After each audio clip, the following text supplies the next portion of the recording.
we've reached Palpitate somewhere in Rizal.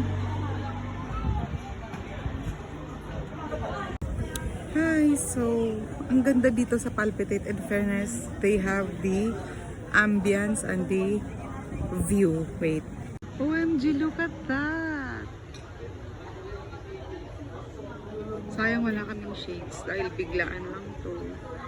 That's still part of Palpitate. Ang ganda ng view, in fairness.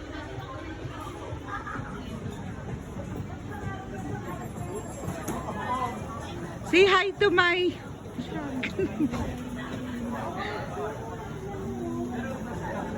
in fairness.